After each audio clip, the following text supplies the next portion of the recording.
चरकसंहिता निदानस्थानं सप्तमोऽध्यायः उन्मादनिदानम्। अथात उन्मादनिदानं व्याख्यास्यामः इति स्माह भगवान् आत्रेयः।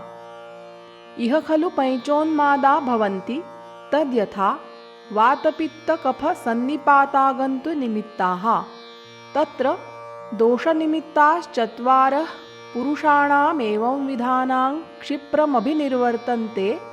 तद्यथा भीरूणामुपक्लिष्टसत्त्वानाम् उत्सन्नदोषाणां समलविकृतोपहितान्यनुचितान्याहारजातानि वैषम्ययुक्तेन उपयोगविधिना उपयुञ्जानानां तन्त्रप्रयोगमपि विषममाचरताम्। अन्याश्च शरीरचेष्टा विषमाः समाचरतामत्युपक्षीणदेहानां व्याधिवेगसमुद्भ्रमितानाम् उपहतमनसां वा कामक्रोधलोभहर्षभयमोहायास शोकचिन्तोद्वेगादिभिर्भूयोऽभिघाताभ्याहतानां वा मनस्युपहते बुद्धौ च प्रचलितायामभ्युदीर्णा दोषाः प्रकुपिता हृदयमुपसृत्य मनोवहानि स्रोतांस्यावृत्य जनयन्त्युन्मादम्।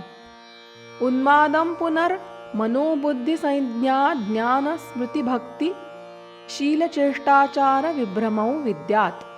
तस्येमानि पूर्वरूपाणि तद्यथा शिरसः शून्यता, चक्षुषोराकुलता, स्वनःकरणयोः उच्छ्वासस्याधिक्यम्, आस्यसंस्रवणम्, अनन्नाभिलाषारोचका विपाकाः, हृद्ग्रहः, ध्यानायाससम्मोहोद्वेगाश्चास्थाने, सततं लोमहर्षः, ज्वरश्चाभीक्ष्णम्, उन्मत्तचित्तत्वम्, उदर्दित्वम्, अर्दिताकृतिकरणै च व्याधेः, स्वप्ने चाभीक्ष्णं दर्शनं, भ्रान्तचलितानवस्थितानां रूपाणामप्रशस्तानां च तिलपीडकाचक्राधिरोहणौ वातकुण्डलिकाभिश्चोन्मथनं निमज्जनै च कलुषाणामम्भसामावर्ते चक्षुषोश्चापसर्पणमिति दोषनिमित्तानाम् उन्मादानां पूर्वरूपाणि भवन्ति। ततोऽनन्तरमेवमुन्मादाभिनिवृत्तिरेव। तत्रेदमुन्मादविशेषविज्ञानं भवति।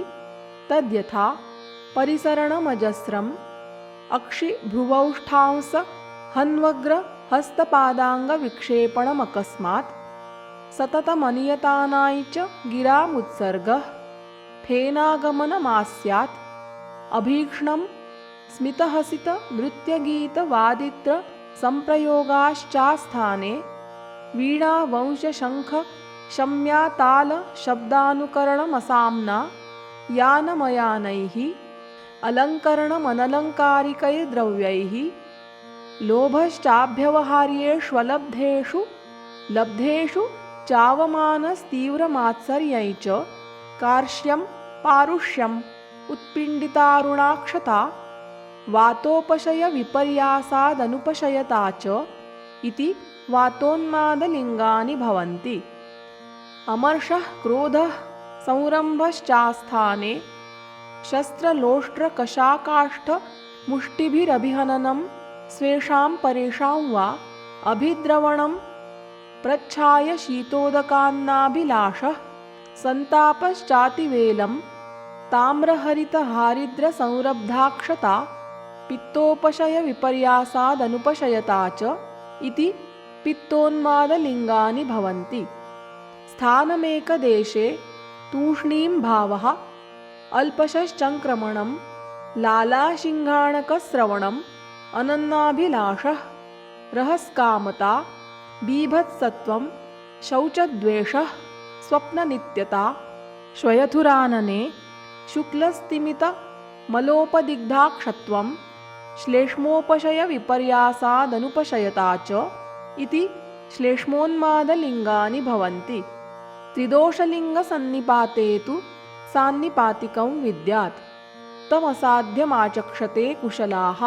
ध्यानान्तु त्रयाणां साधनानि स्नेहस्वेदवमन विरेचनास्थापनानुवासन उपशमन नस्तः कर्म धूमधूपनायजन अवपीड प्रधमनाभ्यंग प्रदेह परिषेकानुलेपन वधबंधनावरोधन वित्रासन विस्मापन विस्मारणापतर्पण शिराव्यधनानि भोजनविधानै च यथास्मै युक्त्या यच्चान्यदपि किञ्चिन्निदानविपरीतमौषधं कार्यं तदपि स्यादिति भवति चात्र उन्मादान् दोषजान् साध्यान् साधयेद्भिषगुत्तमः अनेन विधियुक्तेन कर्मणा यत् प्रकीर्तितम् यस्तु दोषनिमित्तेभ्य उन्मादेभ्यः समुत्थानपूर्वरूप लिङ्गवेदनोपशय विशेषसमन्वितो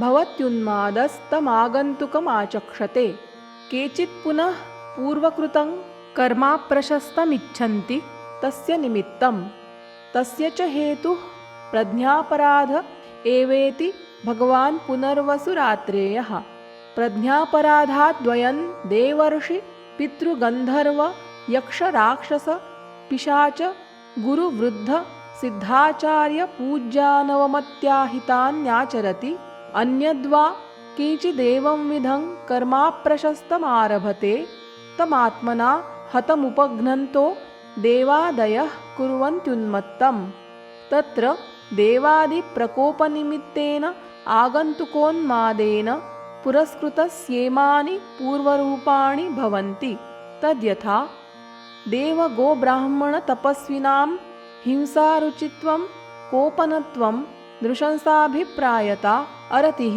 ओजोवर्णच्छाया बलवपुषामुपतप्तिः स्वप्ने च देवादिभिरभिभर्त्सनं प्रवर्तनै चेति ततोऽनन्तरमुन्मादाभिनिर्वृत्तिः तत्रायमुन्मादकराणां भूतानामुन्मादयिष्यतामारम्भविशेषो भवति तद्यथा अवलोकयन्तो देवा जनयन्त्युन्मादं गुरुवृद्धसिद्धमहर्षयोऽभिशपन्तः पितरो दर्शयन्तः स्पृशन्तो गन्धर्वाः समाविशन्तो यक्षाः राक्षसास्त्वात्मगन्धमाघ्रापयन्तः पिशाचाः पुनरारुह्य वाहयन्तः तस्येमानि रूपाणि भवन्ति तद्यथा अत्यात्मबलवीर्यपौरुष पराक्रमग्रहणधारण स्मरणज्ञानवचनविज्ञानानि अनियतश्चोन्मादकालः उन्मादयिष्यतामपि खलु देवर्षिपितृगन्धर्व यक्षराक्षसपिशाचानां गुरुवृद्धसिद्धानां वा एष्वन्तरेष्वभिगमनीयाः पुरुषा भवन्ति तद्यथा पापस्य कर्मणः समारम्भे पूर्वकृतस्य वा कर्मणः परिणामकाले एकस्य वा शून्यगृहवासे चतुष्पथाधिष्ठाने वा सन्ध्यावेलायामप्रयतभावे वा पर्वसन्धिषु वा मिथुनीभावे रजस्वलाभिगमने वा विगुणे वा अध्ययन बलिमङ्गलहोमप्रयोगे नियमव्रतब्रह्मचर्यभङ्गे वा महाहवे वा देशकुलपुरविनाशे वा महाग्रहोपगमने वा स्त्रिया वा प्रजननकाले विविधभूताशुभाशुचिस्पर्शने वा वमनविरेचनरुधिरस्रावे अशुचेरप्रयतस्य वा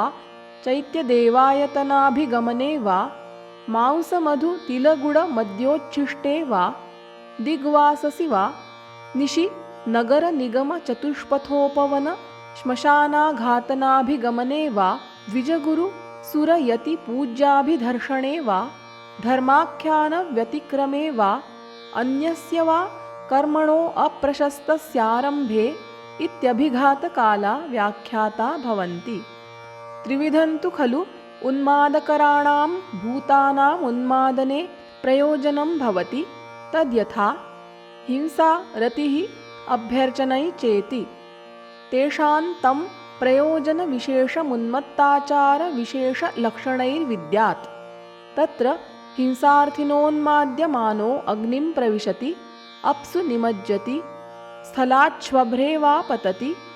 शस्त्रकशाकाष्ठलोष्टमुष्टिभिर्हन्त्यात्मानम् अन्यच्च प्राणवधार्थमारभते किञ्चित् तमसाध्यं विद्यात् साध्यौ पुनर्द्वावितरौ तयोः साधनानि मन्त्रौषधि मणिमङ्गल बल्युपहार होमनियम व्रतप्रायश्चित्तोपवास स्वस्त्ययन प्रणिपातगमनादीनि एवमेते पञ्चोन्मादा व्याख्याता भवन्ति।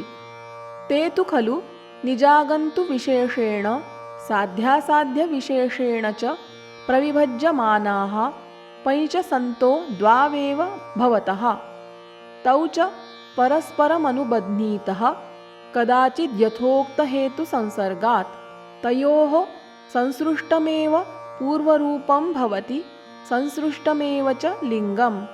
तत्र असाध्यसंयोगं साध्यासाध्यसंयोगै चासाध्यं विद्यात् साध्यन्तु साध्यसंयोगम्। तस्य साधनं साधनसंयोगमेव विद्यादिति। भवन्ति चात्र नैव देवा न गन्धर्वा न पिशाचा न राक्षसाः न चान्ये स्वयमक्लिष्टमुपक्लिश्नन्ति मानवम्। ये त्वेनमनुवर्तन्ते क्लिश्यमानं स्वकर्मणा न स तद्धेतुकः क्लेशो न इहस्ति कृतकृत्यता। प्रज्ञापराधात् सम्भूते व्याधौ कर्मज आत्मनः नाभिसंशेत् बुधो देवान् न पितॄन् नापि राक्षसान्। आत्मानमेव मन्येत कर्तारं सुखदुःखयोः तस्माच्छ्रेयस्करं मार्गं प्रतिपद्येत नोत्रसेत्। देवादीनामपचितिर्हितानां चोपसेवनं ते च तेभ्यो विरोधश्च सर्वमायत्तमात्मनि। तत्र श्लोकः संख्यानिमित्तं प्राग्रूपं लक्षणं साध्यता न च उन्मादानां निदानेऽस्मिन् क्रियासूत्रै च भाषितम्। इत्यग्निवेशकृते तन्त्रे चरकप्रतिसंस्कृते निदानस्थाने उन्मादनिदानं नाम सप्तमोऽध्यायः।